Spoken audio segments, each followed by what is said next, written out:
What up, Knick Nation? It's your boy Phil Porto of the Knicks Morning Brew, back with another episode of the good, the bad, and the ugly, discussing yet another unfortunate loss against the Toronto Raptors. So let's jump right into it with the good. For me, it was RJ Barrett, okay?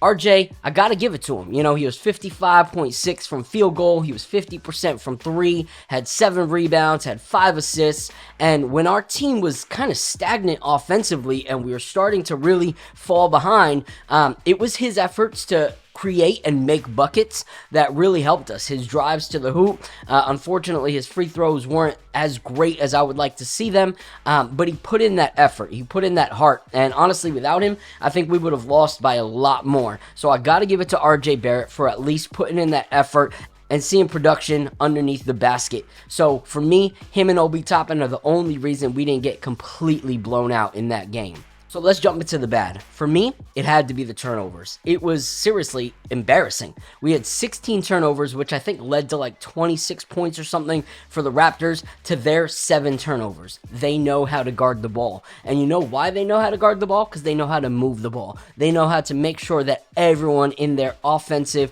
scheme is a part of it. So we always have to attack different players. However, when it comes to our ISO ball focused offense, teams are starting to realize that all they have to do is double team, put a little bit of pressure on certain guys, and we're going to cause turnovers. It's no shocking news to any Knicks fan that Randall gets frazzled whenever there's a double team. So of course teams are going to do this. And a team like Toronto, where we've played a few times already this season, they've figured us out. Not like it's super hard to figure out our offense, but they figured it out. So this can equate to what it would look like in a playoff series. Teams will figure us out. Maybe we'll get lucky with 1 or 2 games, but with this kind of offense, we will get destroyed. So now, the ugly. And for this, I'm going to go on a little bit of a rant, okay? So, bottom line, Tibbs. Tibbs coaching is the ugly. Absolutely atrocious. We're a depleted team. We did not have our defender in Mitchell Robinson. We did not have Quickly off the bench to be our defender and our scorer. So this is a time, regardless of personal feelings, you look at your bench and you see what you have, and you see a guy like Cam Reddish, regardless of how you feel about him personally, regardless of how you feel with him being traded soon, we do not care. This is where Cam Reddish should have gotten minutes. Bottom line, if you say you are a coach who wants to win, Cam Reddish was our best option to win that game. And yet, Cam Reddish saw 0 minutes. You know who does?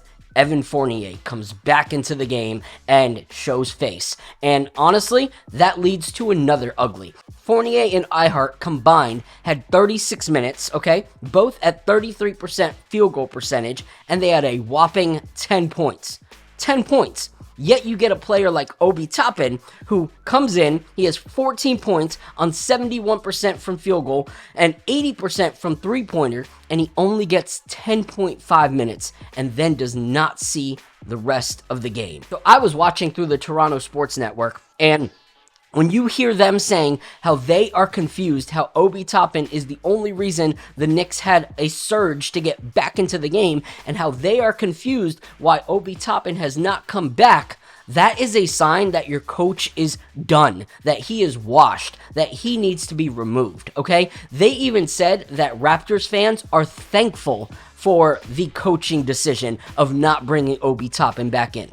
They were thankful because they knew that if Obi Toppin was in, he would have continued to have a surge, and that could have helped our team win the game or at least close it out a lot tighter. But they thanked us for that decision to not bring Obi Toppin back in. We gave Tim some props earlier when he made some changes, but that does not negate the bad that is obviously happening, okay? You don't ignore the bad just because there was 1 or 2 good things earlier in the season. He is not willing to change, and that is an issue. We cannot be blind to the fact that this old dog does not want to learn new tricks. Not that he can't learn new tricks, but that he does not want to. So in the post-game interview, he said, "I'm concerned every day, but that doesn't change how you approach anything."